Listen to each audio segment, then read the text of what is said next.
पर या 0766235245 पर डॉक्टर बीना मिश्रा स्त्री रोग एवं बांझपन विशेषज्ञ से प्रथम IVF क्लिनिक, IVF मौत तकनीकी, लेजर हैचिंग के उपयोग। उसमें कांग्रेस पार्टी लगातार बहुमत की ओर बढ़ रही है। जितने भी सर्वे पिछले 2 महीने में इलेक्ट्रॉनिक मीडिया में आपने देखा है, उसमें कांग्रेस पार्टी को बहुमत मिली है। जबकि इस प्रदेश में सरकार इनकी है।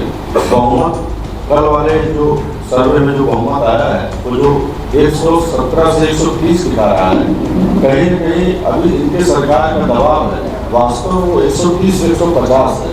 वो चिन्हित कर रहे हैं जो सीटें हम हार रहे हैं उनमें वो प्रधानमंत्री बुला रहे हैं, गृह मंत्री बुला रहे हैं। ऐसा उनका प्रयास है। क्या कारण था कि दिल्ली से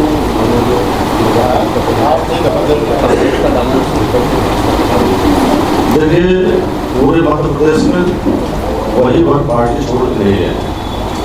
आप देखिए तो भारतीय जनता पार्टी के लगभग दर्जन भर विधायकों से ऊपर का टिकट कटा है और जो लिस्ट आई है लगभग 37 लोगों को पार्टी से निष्कासित किया गया है। यह व्यक्ति का जो राजनीति में है, यह उसकी सोच है, वो क्या कर रहा है, इसका जवाब हम नहीं वही दे पाएंगे वो क्यों गए। कल मुख्यमंत्री मशहूरी उस दौरान उन्होंने कहा कि कमलनाथ माधव कोर्ट माधव जनता इसको नकार दे, ये उनका वक्तव्य है सार्वजनिक मंच। देखिए जब आदमी की मानसिक स्थिति खराब होती है तो इसी तरह के बयान देना चालू करते हैं। मैंने पहले कहा उनको पता है कि कांग्रेस की सरकार बन रही है। उन्होंने तो एक बयान ये भी निकाला था 1 महीना पहले कि कांग्रेस जो भी काम करे वोट उसको देना है। आपने सुना होगा, मंच से बोला था जो भी काम करे आप वोट उसको दीजिए, कोई जरूरी नहीं है कि भाजपा कांग्रेस को। ये उनका वक्तव्य था। तो उनको पता है कि उनकी सरकार जा रही है तो इस तरह के प्रकार बयान होते रहे हैं। दूसरा तत्व वही से कि प्रत्येक परिवार में एक रोजगार क्या आचार संहिता का उल्लंघन तो पूरे प्रदेश में हो रहा। सीधी जिले में तो पानी सर से ऊपर चला गया है। आपने देखा कि जो सीधी जिले से प्रत्याशी भारतीय जनता पार्टी की हैं, आपने देखा कि हमारे विनोद वर्मा जी वकील साहब, मैं तो उस समय बाहर था, उनके आर्या कॉलेज में भारी मात्रा में साल, कम्बल, घड़ी जब्त कराई हैं। आज भी वो जब्त है और उस पर कार्रवाई आना शेष है कि उन्होंने आगे क्या किया है। तो ये तो आचार संहिता का लगातार सत्ता का दुरुपयोग कर रहे हैं। कांग्रेस पार्टी कर रही है, मैं बताया तो कांग्रेस पार्टी ने ऑब्जेक्शन किया, कांग्रेस पार्टी ने जब्त कराया, हमारे नेता वहाँ खड़े हुए, हमने जाके उस पर कार्रवाई हुई। नहीं,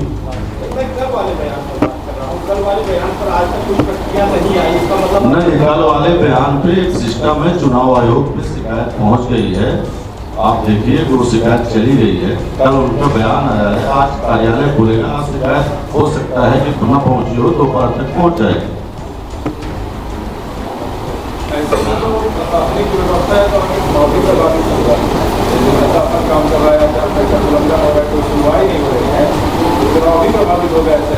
देखिए सत्ता का दुरुपयोग मैंने पहले कहा कि ये लगातार कर रहे हैं।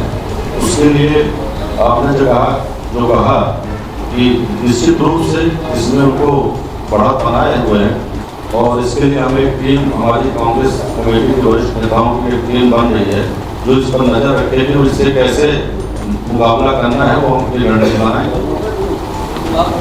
सभा में मुख्यमंत्री जी ने कहा है कि हम बहनों को सरेआम पैसे डालेंगे 1200 रुपये और खरीदारी से बात करते, तो इसको आप कैसे देखते हैं? देखिए इसको मैं वैसे देखता हूँ जैसे इन्होंने कहा था 2014 में मैं काला धन लाऊंगा और 15-15 लाख रुपए दूंगा।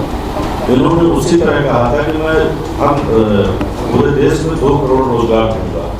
उसी तरह इन्होंने इस तरह का बयान किया, लेकिन जनता इनकी घोषणाओं को समझती है कि आज मध्य प्रदेश के मुख्यमंत्री इस शब्द जनता के बीच में पूरे मध्य प्रदेश की 7.5 करोड़ से अधिक जो जनता है उसके अंदर उसके दिमाग में ये छल बन गई है कि इनकी घोषणाएं सिर्फ कागज में चलेंगी, इनकी घोषणाएं सिर्फ हवा में चलेंगी, यथार्थ में इनकी घोषणाएं नहीं होगी। ये जनता समझ चुकी है। बदलाव का जो माहौल है, जो सर्वे में आ रहा है, वो यही कारण आ रहा है कि ये लगातार घोषणा तो कर रहे हैं लेकिन जमीन पे कहीं नहीं दिख रही है।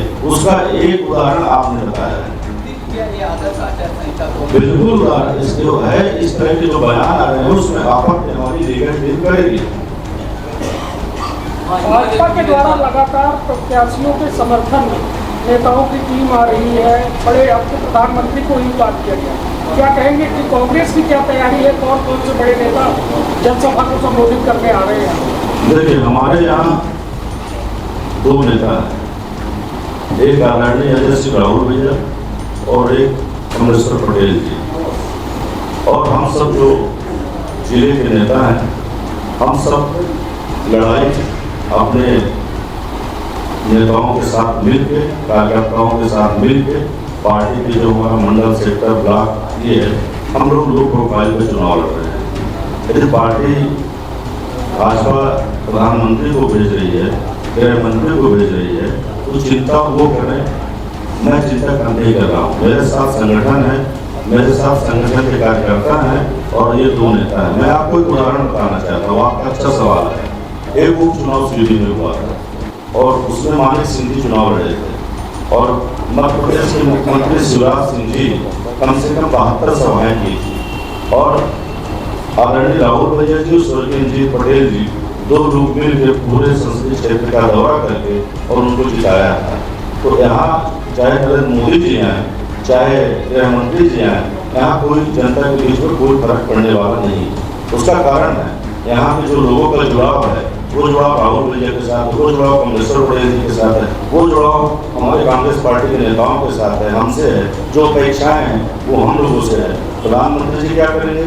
एक दिन आएंगे और भाषण दे के चले जाएंगे। जनता को क्या भाषण सुनना है? जनता को भाषण नहीं सुना, जनता को काम से मतलब है। विश्वास कहाँ है? विश्वास इन घरानों पे है। भाजपा के कुछ नेताओं का आरोप है कि आप राष्ट्रपति जी को लड़ा कर उसे विजय हासिल करना चाहते हैं। ये तो आप पार्टी से पूछिए, हमारी कांग्रेस पार्टी है। कल शिवराज सिंह जी ने कहा कि जब भी प्रियंका गांधी मध्य प्रदेश में आती है तो झूठ की दुकान होती है। ये तो शिवराज सिंह जी अपने पूरे जो उनका कार्यकाल रहा है, तो आप उठा के देख लीजिए, तो इसका जवाब आपको मिल जाएगा कि प्रियंका गांधी जी की झूठ की दुकान है, हमारी शिवराज सिंह जी की झूठ की दुकान है। सीधी विधानसभा में ऐसी कौन सी प्राथमिकताएं हैं जिस पर आप जनता का विश्वास सफल होने में साबित? ऐसा कौन सा विषय है जिसमें सीधे जिले में विकास करने के लिए संभावनाएं न हो? 20 साल पहले उन्होंने कहा था कि कांग्रेस ने 60 साल में क्या किया। 20 साल पहले उन्होंने कहा था कि सीधी का विकास नहीं हुआ। दाऊ स्वर्गीय कुमार अर्जुन सिंह जी का नाम लिया, बोला उन्होंने कुछ नहीं किया। आज आपका सवाल ठीक आ गया, मैं जवाब देना चाहूँगा कि 20 साल में 60 साल में कांग्रेस ने कुछ नहीं किया, स्वर्गीय दाऊ कुमार अर्जुन सिंह जी ने कुछ नहीं किया, लेकिन 20 साल से सत्ता में ये हैं, 15 महीने छोड़ दीजिए। तो 20 साल में इन्होंने ऐसा क्या किया? कितने मेडिकल कॉलेज आ गए, कितने इंजीनियरिंग कॉलेज आ गए, कितनी रेलगाड़ियाँ आ गई, कितने बांध बन गए, कितनी फैक्ट्रियाँ लग गई। इसी बात को लेकर ना वो कांग्रेस पार्टी को घेर रहे थे। तो ऐसा कौन सा काम इन्होंने कर दिया? एक बस स्टैंड बनवाने में इनको पूरे 10 साल लगे, उसको चालू कराने में पूरे 3 साल लगे। आज भी बनने के बाद अच्छी तरह से संचालित नहीं हो रहा है। एक चौकी वहाँ स्थापित नहीं हो पा रही सुरक्षा के दृष्टिकोण से। 7 बजे के बाद चले जाइए तो वहाँ दारू पीने का अड्डा बन गया है। वहाँ जो अपराधी हैं वहाँ अड्डा बना के रखे हैं। तो ये सीधी जिले के लिए क्या दे रहे हैं? सीधी जिले में मैंने कहा कानून व्यवस्था पटरी से उतर चुकी है। ये आदिवासियों की बात करते हैं, मैं आदिवासियों को भी इससे जोड़ना चाहता हूँ। कहते हैं कि आदिवासियों की सुरक्षा, आदिवासियों का सम्मान मेरा काम है। सरकार हमारी उनके लिए हमेशा चिंतित रहती है। आपने दसमत कांड देखा कि उनके ऊपर पेशाब किया गया और भाजपा नेता से भाजपा पार्टी से जुड़ा हुआ व्यक्ति निकला। आपने देखा कि पत्रकारों के साथ मारपीट हुई, उस विषय में भाजपा से कहीं न कहीं उसका संबंध है। तो ये जो कहते हैं ये कुछ करते नहीं है, इनका सिर्फ सत्ता में बने रहना, कैसे हम सत्ता में बने रहे, धर्म और जाति की राजनीति करते हैं, विकास की राजनीति कभी नहीं करते। विकास की राजनीति करते तो ठीक है, कांग्रेस ने 60 साल में कुछ नहीं किया, तो 20 साल में medical college, engineering college, railway station, रेलगाड़ी, एक हवाई अड्डा था वो भी बंद हो गया, आज वहाँ जहाज नहीं उतर रही है। रोजगार की यहाँ पर मुख्य समस्या है, उस रोजगार के विषय को लेकर आप का किस तरह से जो है अगला कदम, या ऐसा कह सकते हैं कि यदि लोगों का अगर विश्वास हासिल करना है युवाओं का, खासकर युवाओं, आप ऐसा कौन सा प्रयास आपके द्वारा किया जाएगा जिस पर लोग आप पर विश्वास कर सकें? देखिए, चुनाव आचार संहिता रही है, मैं इस तरह की कोई बयानबाजी नहीं कर सकता रहा हूँ, लेकिन जो जनता का विश्वास कांग्रेस पार्टी के प्रति है वो सर्वे में दिख रहा है और भाजपा नेताओं के चेहरे पे हवाइयाँ उड़ रही है, तो ये बिंदु भी उसमें शामिल है। हम अभी जनता के बीच में अपना वचन पत्र लेके जा रहे हैं, उस वचन पत्र के आधार पर हम जनता से बात कर रहे हैं। जो अभी आपने विषय रखा वो सारे विषय उससे जुड़े हुए हैं। सीधी जिले में एक और प्रत्याशी भी है, सीधी जिले में 4 विधानसभा सीट भी है, चुराट है, सियावल है, और किस तरह आप रणनीति बनाएंगे कि आप चुनाव देंगे, कांग्रेस किस तरह जीत रही है? देखिए, कांग्रेस का एक संगठन है और संगठन में जिले के पदाधिकारी होते हैं, ब्लॉक होता है, मंडल होता है, सेक्टर होता है, बीएलए होते हैं, एक पूरा संगठन का सिस्टम ढांचा है। प्रत्याशी जो चुनाव लड़ता है, जहाँ से लड़ता है, वो ढांचा उसके लिए समर्थन में काम करता है। फिर हमारे 2 नेता हैं पार्टी के और मध्य प्रदेश के वरिष्ठ नेता हैं, उनके सबके सहयोग से, सुझाव से और मार्गदर्शन में चुनाव जीता जाता है। यही रणनीति हम लोग की है। जिस तरह पूरे मध्य प्रदेश परिवर्तन की लहर चल रही है, क्या सीधी में मिल पाएगा?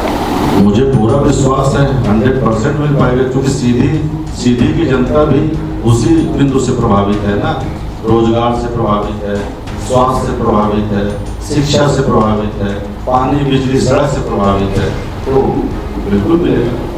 केदारनाथ शुक्ला विधायक के वर्तमान उनका जो लड़ना, ये क्या पार्टी में भाजपा को नुकसान नहीं हो सकता है? देखिए, उनका काम है कि वो लड़ रहे हैं, क्यों लड़ रहे हैं, लेकिन इतना जरूर मैं कहूँगा कि उनके साथ अन्याय तो हुआ है। भारतीय जनता पार्टी के वरिष्ठ नेता हैं और फिर भारतीय जनता पार्टी को टिकट ही देना था, उनका टिकट काटना था, तो स्थानीय लोग जो भारतीय जनता पार्टी में सीधी जिले के लोग हैं, सीधी विधानसभा के जो लोग हैं, उनको प्रत्याशी बनाया जाता है। अब सियावल विधानसभा से और जो सांसद है उनको प्रत्याशी बनाया जाना और 9 सांसद और 3 केंद्रीय मंत्री का चुनाव लड़ना, ये सब इस बात को साबित करते हैं कि कहीं न कहीं ये सत्ता से बाहर जा रहे हैं, उनको डर है।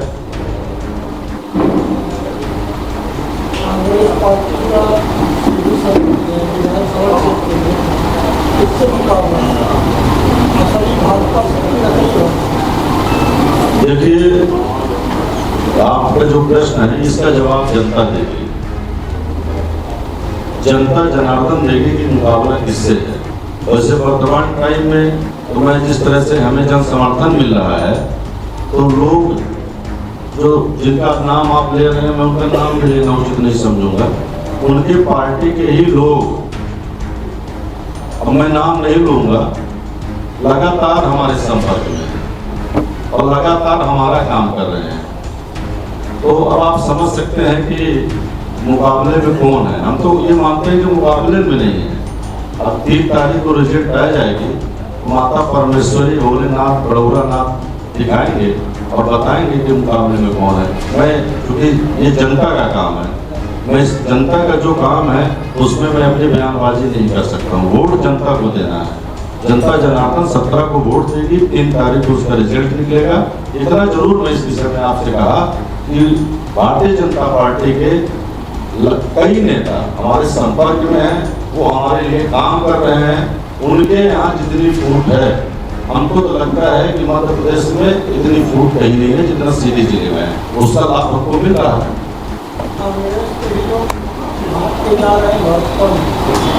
अब आप उन 37 लोगों की बात नहीं कर रहे, कोई 1-2 लोग चले गए, तो आप उनकी बात, कांग्रेस क्या है आप देखिए, एक लाइन से कांग्रेस बैठी है, यही लोग दावेदारी किए थे। अब उसमें से एकाक लोग चले गए हैं, तो ये कोई मुद्दे की बात नहीं है कि चल भाग के जा रहे हैं, वो अपनी स्वेच्छा से जा रहे हैं, उनकी इच्छा से जा रहे हैं। हम लोग तो मनाने का काम किया, हमारे जो नेता बैठे हैं मंच पे जो नहीं है, बराबर उनसे बात की, हमने भी बात की। अब उनका विचार है, जो चले गए तो उसमें रोका तो नहीं जा सकता, लेकिन उनका सम्मान आज भी हमारे पार्टी में है। हम अध्यक्ष हैं, पार्टी के आज भी अध्यक्ष हैं, तो मेरे नज़र में उनका सम्मान जैसे पहले था वैसे आज भी है। हाँ, मना नहीं, पर इस बात का दुख है, मैं कल अपने कांग्रेस कार्यकर्ताओं की बैठक में इस बात का मुझे अफसोस है कि इस बिंदु पे मैं असफल रहा। और मैं राजनीति में किसी विषय पे काम किया हूँ तो लगभग ईश्वर की कृपा से मैं कभी असफल नहीं रहा हूँ, पर मैं उनको मना नहीं पाया, ये व्यक्तिगत मेरी कमी है और मैं इस कमी को स्वीकार करता हूँ।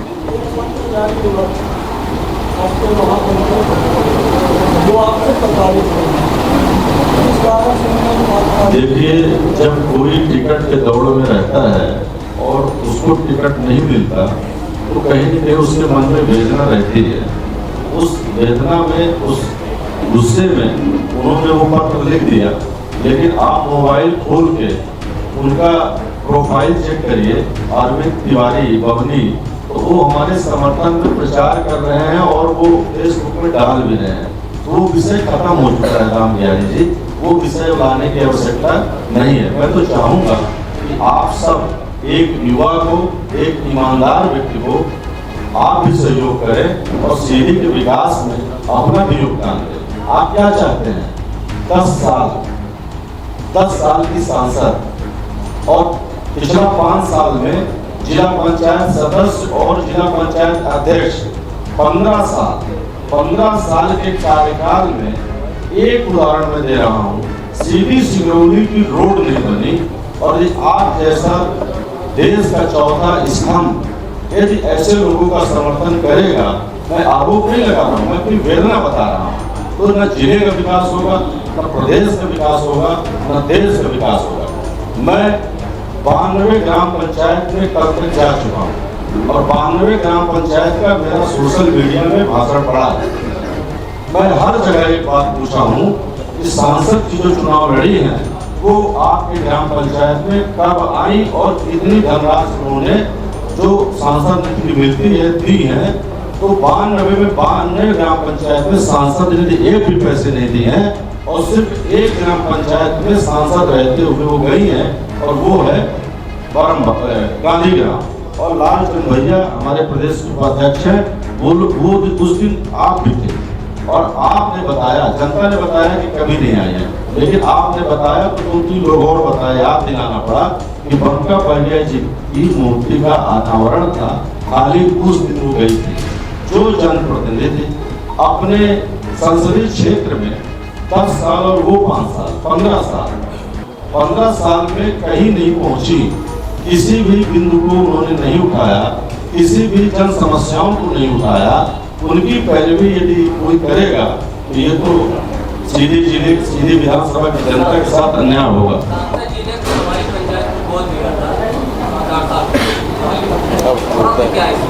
अभी वो गोद में है, गोद से नीचे नहीं आया है करवाई। जिस दिन गोद से नीचे आ जाएगा तो अपने आप खेलने लगेगा, फलने फूलने लगेगा, विकास होने लगेगा। तो अभी वहाँ के लोगों का, हमने पिछले 3-4 साल पहले कुछ पत्रकार साथियों को आप लोग जो बैठे हैं उन्हीं लोगों को भेजा था। आप लोग गए तो देख कर शायद आप भी उसमें थे, मुझे ध्यान नहीं है, मैंने खुद भेजा था कि आप जाके देखिए कि गोद लिया हुआ ग्राम पंचायत किस तरह से विकास कर रहा है। भाजपा प्रत्याशी रीति पाठक कार्यक्रम में उन्होंने कांग्रेस जो है चेतावनी भी दी कि कांग्रेस कीड़ा मकोड़ा है। चेतावनी नहीं दी, और दूसरी उनका बयान था ये। दूसरी तरफ जो है तो उन्होंने जब चैलेंज की है कि कोई भाई कलाम नहीं आके चुनाव लड़ा है। दो प्रश्न आपने एक साथ किया। पहला तो उन्होंने कहा कि कांग्रेस पार्टी कीड़े मकोड़े, उन्होंने ये कहा यदि एक जनप्रतिनिधि जो सांसद हो उसको मर्यादा की भाषा का ज्ञान न हो तो इसमें मैं कुछ नहीं कह सकता। ये उनका विषय है, वो कुछ भी बोले। इसका निर्णय जनता देगी। और जो आपने दूसरा प्रश्न किया, ये तो जनता जनार्दन तय करेगी। मैंने पहले भी बोला कि 17 को मतदान है, 3 तारीख को रिजल्ट निकलेगा। यदि उनके पास इतने वोट हैं, सीधी विधानसभा में 2,62,65,000 वोट हैं, तो जो पड़ेंगे तो हो सकता है उनकी सरकार है वो खुद करवा ले, ईवीएम मशीनों के कंट्रोल में इतनी बयानबाजी वो कर रही है, इतना ओवर कॉन्फिडेंस उनके अंदर है। मैं इसमें तो कुछ कह नहीं सकता हूँ कि उनके यहाँ क्या चल रहा है, पर 3 तारीख का इंतजार करिए। जनता जनार्दन जो सीधी की है, सीधी विधानसभा की, इन सब चीज़ों का जवाब वो देगी। तो लाडली बहनाओं का इस बार पैसा नहीं आया है, इस पर क्या कहना चाहते हैं? लाडली बहना का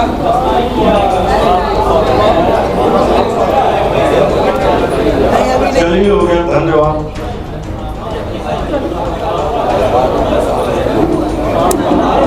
उपाध्यक्ष श्री लालचंद गुप्ता जी, जिला कांग्रेस कमेटी के पूर्व अध्यक्ष श्री आनंद बहादुर सिंह जी, श्री ज्योति प्रताप सिंह बाबा दादा, हमारे परिवार के मुखिया, कल कांग्रेस पार्टी में राहुल भैया के हाथों सदस्यता लेकर शामिल हुए दादा भाई शैलेंद्र सिंह जी पूर्व सीमो,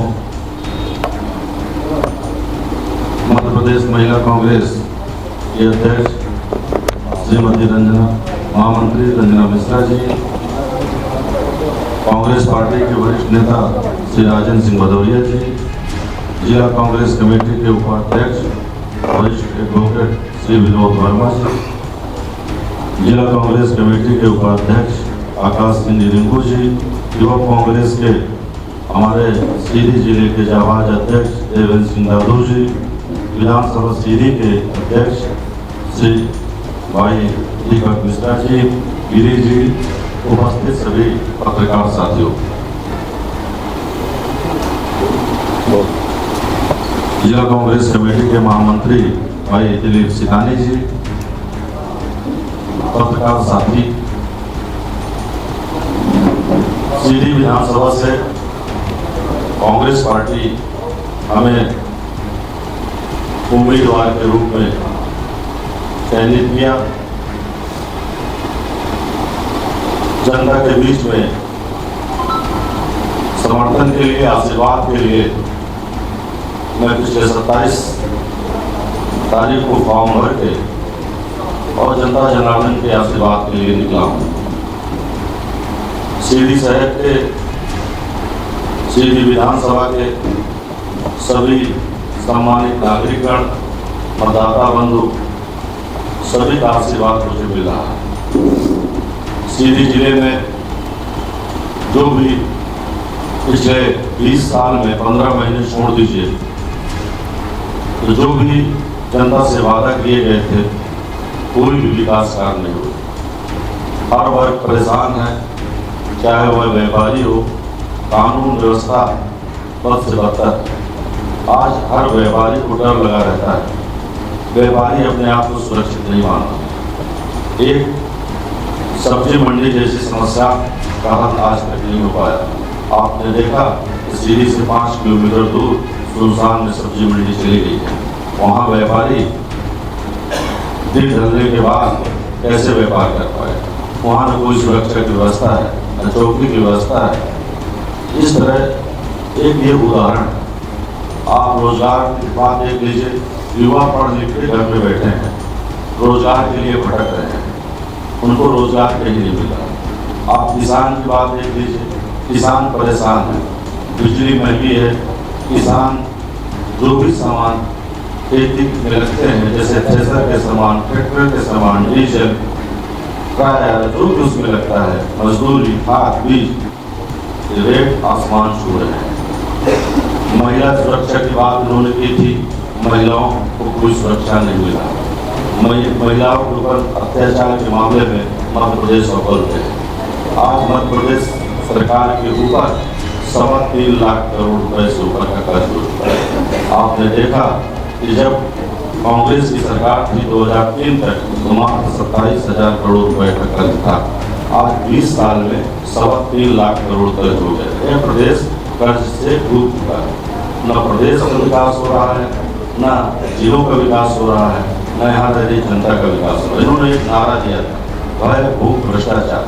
आप देखिए ये तीनों खत्म नहीं हुए, इनके राज्य में तीनों बड़े हैं।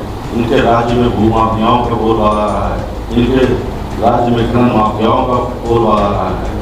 नेता और अधिकारी मिलके पूरी सरकारी योजनाएं जो आती हैं वो कागज में ही चल रही हैं, जनता तक नहीं पहुंच पा रही है। बहुत सारी जनहित की जो योजनाएं हैं वो सब कागज में सिमट के पड़ी हैं। ये सब समस्याओं को लेकर हम जनता के बीच में जा रहे हैं और आने वाले समय में मुझे उम्मीद है कि जनता मुझे अपना समर्थन देगी और मुझे विजयी बनाएगी। मैं आपसे भी ऐसा अनुरोध करता हूं कि आप सब मुझे सहयोग करेंगे और कांग्रेस पार्टी के प्रत्याशी के रूप में मुझे विजयी बनाकर मध्य प्रदेश की विधानसभा में भेजेंगे। धन्यवाद। जय हिंद।